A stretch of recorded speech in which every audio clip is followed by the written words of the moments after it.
Welcome to Game Devs Play Games, where we play games while talking game design, and we're playing Civilization VI, which is a pretty different thing for our channel. I don't think we've played any traditional, traditional strategy game, but I've sunk many hours into Civilization as a whole, and we've never put it on here before. It's not generally our jam because it's a little harder to pull off.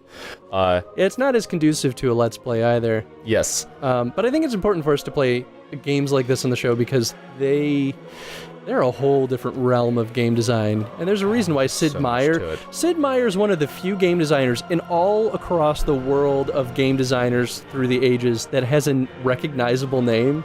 Yeah, I mean, that's because he put his name on it. They just went with it. But now no studio in the past has ever been like, that's a good idea. I want this designer to be acknowledged. Very true. It wasn't really until the Indie Uprising that it started happening more often.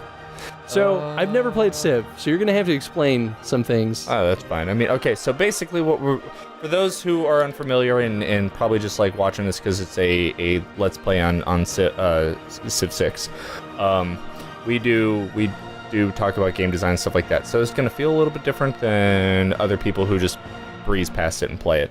And I'm just going to pick somebody up that I guess I'm familiar with. Let's go with... We'll do Montezuma because he is actually, I got him from pre-ordering, and he's actually so far been one of my favorite civs to play. Aw, yeah. He's pretty cool. Actually, no, that's a bad example because he starts off with a good unit, and so we'll go with Gorgo. That's fine. Okay, cool. So Civ VI, the important thing about when you're explaining any game to somebody is how do you win the game? And cool thing about Civ VI our civilizations in general is that there's multiple ways to win. So that way you can be multiple people can be competing with those things. With those different win conditions. Which, from what I remember, is either you beat them in battle, so that's what's the word for it? Like, you domination. Domination. You actually have to, in this one it's, by the way, this is Sean Bean. Whoa! Sean Bean is... Does he die in this one too? That would be the best thing when you win the game. Kill the narrator. Oh, so good. Yeah. So, what were we saying? The objectives. Yeah, the objectives. Domination is own all of the capitals. So your first starting city is a capital, so you don't have to beat every single city like you did in previous ones, I think, which were a pain in the ass to do. And then there's, cultural victory? Cultural victory, you have to spread tourism by creating works of art, having really pleasant landscapes, things like that, and then people will come visit you, essentially. So it's like monuments and wonders. That's kind of what they did in Civilization Beyond Earth. That's the one that I played. Oh, right. Yeah, actually, it's really not too much different than Civ V was, but they've revamped it a little bit, so it has a little more oomph to it. Gotcha. And then there's a religious victory. Is that the last one? Here, we'll tell her to go away. There's religious victory that's new actually to Civ VI, to Civilization as a whole. Religious victory, you now have to try to convert all of the cities in the game to your religion. And you do that through the use of missionaries, just peer pressure, spreading religion, and then like apostles and inquisition that you try to spread your religion out, and then you can actually get to religious wars over it. So there's that. There's science victory, where you have to try to create these spaceships, a spaceship, and complete other things to basically advance out of the stars. That's actually been there pretty much since the beginning. There's that one. Score is if just time runs out, and whoever has the most stuff wins. Am I missing? I didn't know that would be a thing. Yeah, it's kind of always been a thing, but most people, like, unless you have really, really, really good people competing, usually you're going to get one of the... So how many turns are there? Because it's at turn 1, so it counts up. So how do you know? I don't remember how many turns there are. They do tell you. I don't remember how many turns there are, but there are... maybe, actually, we can find out. There are at 500 turns. 500? Wow. Yeah. Which... It's each like turn starts getting to a point, or something like that. Yeah, I was gonna say, I'm sure it gets to the point where there's just so much happening that each turn is like half an hour. Yes. It ends up taking a while. Not half an hour, but like if you're fast about it, maybe 5 turns. But if you're moving around a lot of troops, it becomes a different story. So you start off with a settler and a warrior, and I'm just going to settle here. I'm not really going to... I can talk about city building later, but bam. And then your first warrior, you just want to scout around a little bit. Now, so the reason we're playing this is because there's been a few things that Civ has done mechanically that has just completely changed some ways I've looked at systems design. They've done things that I didn't, in weird ways that I didn't think were possible, and we'll probably get into that a little bit later.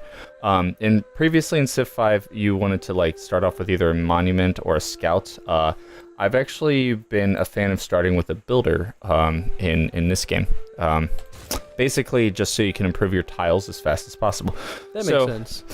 We've talked about like objectives of winning the game. So basically, the idea is to make cities, spread cities around, so you have a lot of cities. Those cities will generate things like science or food or whatever production to make things, which are represented in the upper left. Precisely. So we have to choose a research to begin with. And so you'll see that we start off... let's see if I can get rid of... Why are you in my way? Yeah, that's fine. So we start off in the ancient era right here. And we have all these like very basic technologies. And as you go along, you'll eventually hit like the classical era. And this is where you started seeing like Greece and ancient Egypt and stuff like this. Do you sort of like naturally progress into those, or does every player on the map have to move into that stage at the same time? Everybody does it individually. Okay. So if you have a lot of science, you will, if you're like generating a lot of science, then you'll progress through these as fast as possible. But if not, then you're going to move down through them slower. You can also choose to... It is a tree, like a skill tree. So you can like try to shoot for something as fast as possible. Be like, I want a really strong military. What do I want?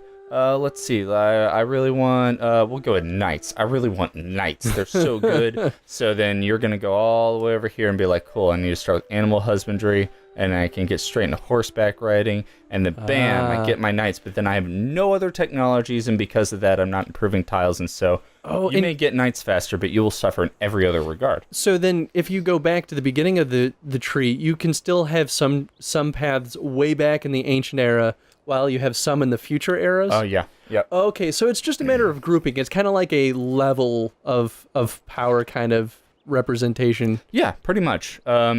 It's and I don't know if Civ V does it or Civ VI does it like Civ V did, but in Civ VI or Civ V, like when you got further into your technologies, like if you're in the medieval era, things in the classical era would be really cheap because it's just like not only are you generating more science that makes it cheaper, but I think it was just like just get these technologies. You really should know how to build boats by now. Yeah, I think that's pretty smart too. That it's a very natural progression. Like, I guess to kind of like equal out the players so that you have so many resources. It sort of ensures that those things that they've been forgetting about don't stay behind because it's a non-cost issue anymore. Oh yeah. And I imagine that's how the game keeps itself balanced, at least on that end, is that, I guess, I guess I already said it really, but yeah, it sort of doesn't require much more for them to pick up the slack later on in the game. Yeah, it allows, there is a little bit of a rubber banding, really. Okay, cool. So we found a city-state. So now we're a civilization, and then there are, in this map, I think 6 other civilizations that exist in the game. And then there are these things called city-states. And basically, they're NPCs that you can interact with, and you vie for influence with them, and then you'll get bonuses. So here's Carthage, one of my favorites, just because I've been enjoying military. But they're a military-like city-state. You can tell by the red. You can't, but they can. I definitely can't. So it'd be like, who are they influenced? They're influenced by me, and I have one envoy with them. And yes, bam. And what does that mean? It means that when I have one envoy, I get +2 production on my capital, which is actually pretty freaking good, right?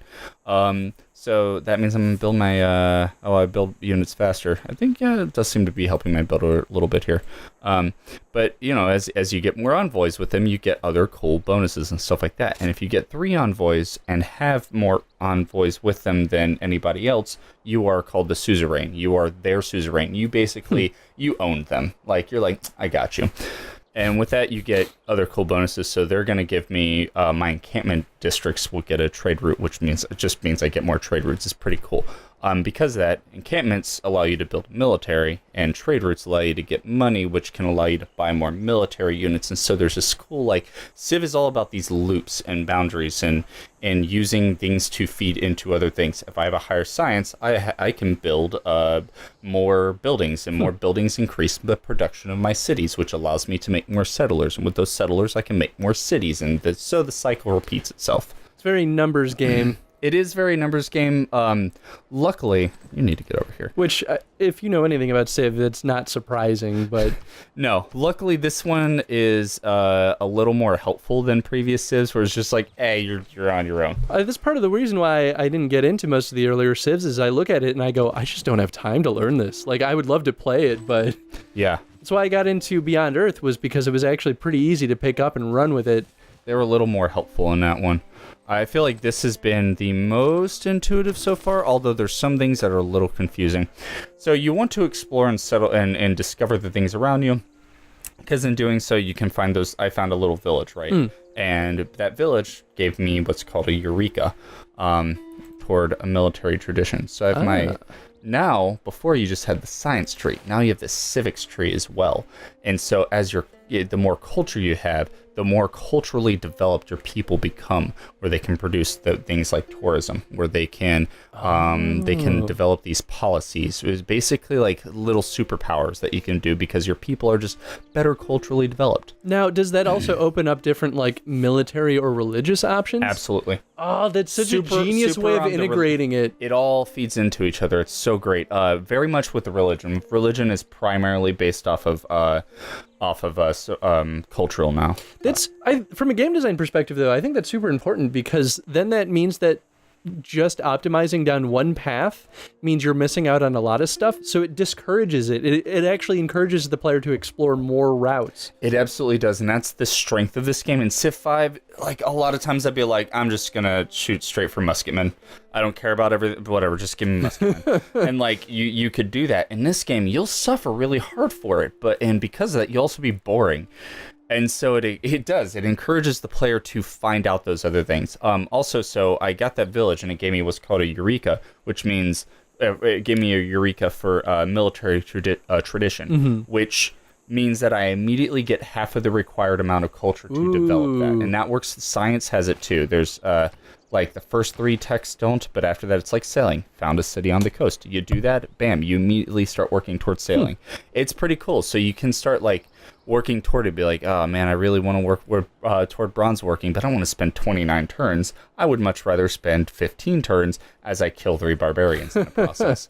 So you can plan your play style works with the numbers as well, and that's what's really cool about it, because before it was like all about number crunching and hoping that your Civ kind of did the right thing. Ooh, is that a scout? That is a barbarian scout. So barbarians are a much bigger pain in the ass than they were before. And barbarians are just like, they're not a major force. They're just an NPC, like a minor NPC. Yes. I mean, they can totally ruin your day, and they will. But the difference in this one is, yeah, they're not like another Civ or a city state. They will attack you for no reason because they're barbarians. So how it worked in previous games is there was a barbarian encampment nearby, like it'll be like on a tile, and they'll just spawn units, and if they see you, they'll attack you. In this one, what they do is they send out scouts, and if a scout finds your city, then they'll come back to the camp, tell all the people at the camp, and then they'll come attack you. So now... So if you kill them, then you kind of save your village. Exactly. If I was able to... And scouts have faster movement than warriors here, so I'm not going to be able to catch up to them. Oh. Oh. pushed to a depth of more than Sabbath peace. So, Cliffs of Dover? We found a natural wonder, and that is a the great Cliffs song. of Dover. It is yes, and that's exactly what they're talking about. Man, this is so early for them to discover this music. Right? That's how culturally developed we are. So we found that natural wonder. The eureka for astrology is find a natural wonder. So not only that, but we can also read what Cliffs of Dover does, and it says it's a 2-tile natural wonder. It appears as cliffs adjacent to water and produces +3 culture and +2 gold. Pretty cool. Develop or put a city right here, and bam, I got a lot of money and culture coming toward me. As Gorgo, as a Greece civ, culture is pretty awesome. So you actually, we have enough time? Yeah. Yeah. Check out Gorgo real quick. All right, so when choosing your civ, we're being very, very nebulous right now. We'll go into more details on things later. But when choosing your civ, right, you're trying to you get to choose who you want to play and why you want to play them. And so they did something different in this one. Before it was. Right, if I were playing Greece and it was, I'm Gorgo, she's the Spartan queen, and that would be it. You're that. But in this game, they also have Pericles.